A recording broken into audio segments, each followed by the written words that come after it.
Hey, everybody, welcome to the Real United States. And I decided to break out the vegetable shirt, which, for those of you who've been with us a long time, may remember from season one. I think it was actually like in the first 3 or 4 months of the channel when I did the episode on air potatoes that I wore this shirt. And I haven't worn it. It's the only other episode I've ever worn this shirt in. So I don't know. I just was in the mood for it today. Anyway, so hey, welcome to the show. And I wanted to talk today about driving in the United States. It's a topic I've touched on a few times in the past, in I suppose, tangentially in other episodes. Sometimes where I was cursing other drivers, but anyway, here in the United States, I think that most people have some kind of preconceived notions about the ways people drive in a specific country. You know, how Italians drive, or how Germans drive, or how maybe how Russians drive, or whatever. They have a preconceived notion, and perhaps that's true of people outside the United States about the United States. But the fact of the matter is United States is such this ginormous place that people don't drive the same in all parts of the country. So, having had the fortune, good, bad, or otherwise, of driving in a lot of the parts of the United States, I wanted to share with you some insights. So, if you are coming to America, or if you are in America, if you live here in the United States but have decided you're going to travel to another part of the country, these may be of some value to you. And I'm going to start with California, although it's been a long time since I've been to California.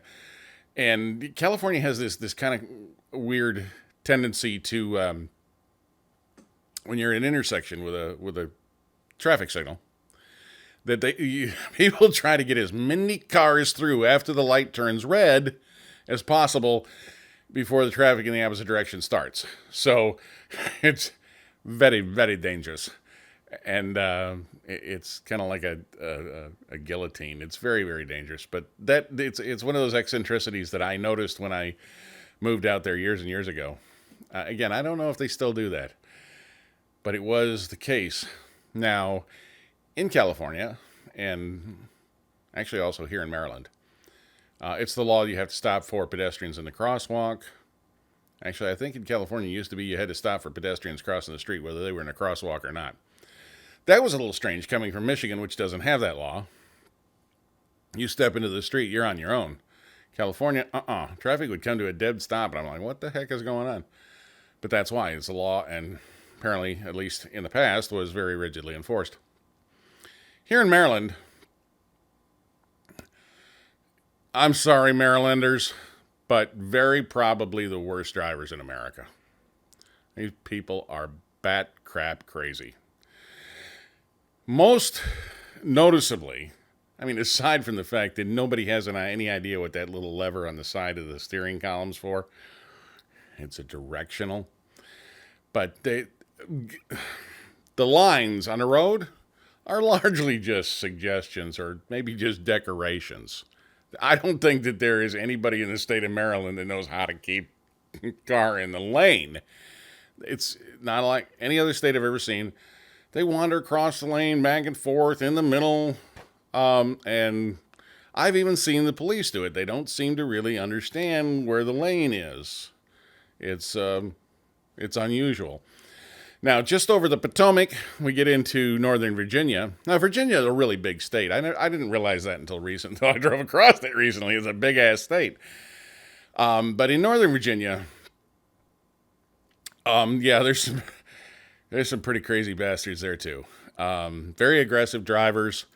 And they have this, while they're a little bit better about staying in the lane, for the most part, if they're in the, 3 lanes over on the left, and they see their exit, they'll cut right straight across all of them to go. And I have seen this time and time again. They will just go blasting across in front of everybody to get off at their exit. So it's an eccentricity that seems to be unique to Northern Virginia that you might want to watch out for if you happen to be visiting there.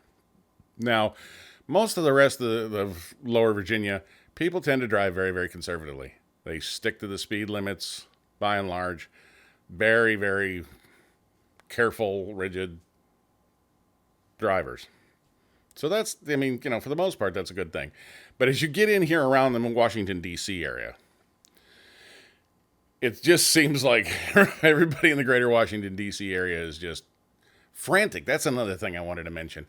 Drivers in this area drive like they are absolutely frantic.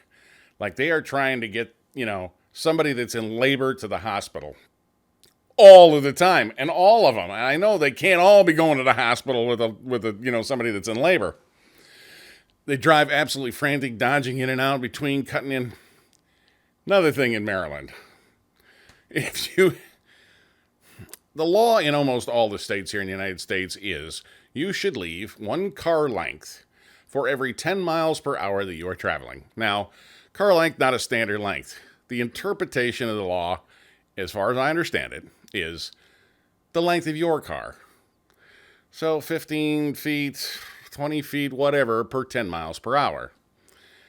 It is almost physically impossible to leave a car length, no matter what your speed, between you and the car in front of you. If you leave a car length, God forbid 2, somebody's going to squirt in there. Even if they don't want to, even if their lane is moving faster, they can't help themselves. It's like a psychosis. I have got to squirt into that hole. There's a hole. I got to go into it. Very, very heavy traffic in this part of the country, very highly, densely populated part of the country. So a lot of traffic, and people have just become so accustomed to, oh my God, there's a hole, I got to go into it, that they'll do it even to their detriment. Watch out for them. They're nuts. Now, Michigan. Beverly, most of you probably know, from Michigan. There are seasonal problems, of course, because of the hard winters there. But the real problem with the seasonal weather, of course, is during the first snowfall. And everybody seems to have forgotten how to drive on snow since the previous winter. So until they realize, oh my God, that's slippery. And so, AAA has to come pull them out of the median strip. Yeah, that day is, the first snow is not a good day to be driving. Other than that, people in Michigan, pretty good drivers, stay in the lane.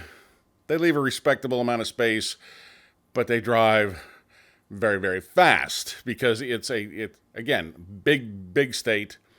And the cities there, the major metropolitan cities, Detroit, Lansing, Flint, Grand Rapids, Bay City, Saginaw, spread out. And in Michigan, we don't give directions by miles, by the way. It's something, if you talk to people from Michigan, that you'll find is, hey, how far is it to Lansing? Oh, it's about 2 hours. Like, okay, how many miles? I don't know, about 2 hours. So we tend to give directions there by time. And people, because of these long distances, drive quite fast. But by and large, they're not terribly aggressive drivers. And they do know how to use their directional signals. Florida, same thing, not terribly aggressive drivers. But they do also like to stay pretty close together. I do recall that. Not quite the 1 car length and they'll squirt in between, but 2 and they will. But by and large, they at least stay in their lane.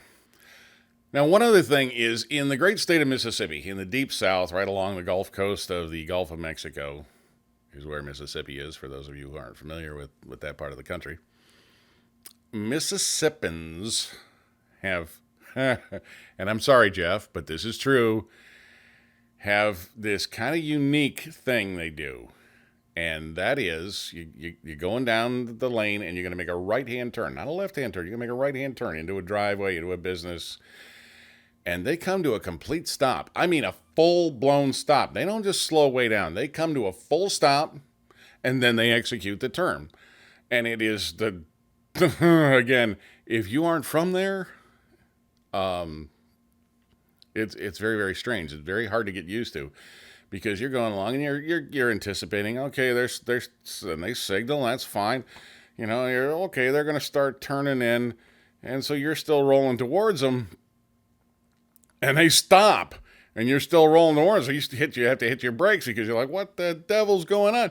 and then they execute the turn and turn in, and it's very, very common. Again, none of these things are universal, but they are things that I've noticed that are extremely common behaviors in driving. So in Mississippi, yeah, you especially want to leave a couple of car lengths, even when you're doing like, through town at 35, 25 miles an hour. You want to leave some room because they're going to stop right in front of you and then they're going to make the turn. So be watching for that. Texas, very, very good drivers. In Texas, usually you see signs along the highways that say, drive safely. Not in the not in the Republic. In the great state of Texas, they've got signs everywhere that say, drive friendly. I swear to God, you can look this up. I'm not making this up. Drive friendly. So I guess it sort of works. They've got a lot of space even for the number of people they've got. Very populous state, but they got a lot of room. So largely Texans, pretty good drivers. Certainly all the metropolitan areas in the United States, people are going to drive more aggressively than they do out in the rural areas, with the exception of Michigan, who drive very, very fast. So that's one of the things you'll find here in the United States. Although I think Los Angeles is the only place in California where they keep trying to squirt people through after the light changes. Although I'm starting to see that here in the East more now. Now New Yorkers, very good drivers. I've had relatively good things to say about New York. They drive also very fast. Have you ever been on the Jersey Turnpike? These people, it's conceivable that I may have been going over the speed limit unintentionally. And as people blowing by me like I'm standing still, like I'm the little old lady from Pasadena. I mean, they drive fast on the Jersey Turnpike. New Yorkers do drive fast. I mean, they're very, very fast. But by and large, despite the reputation that New Yorkers have for being kind of curt, they're relatively courteous.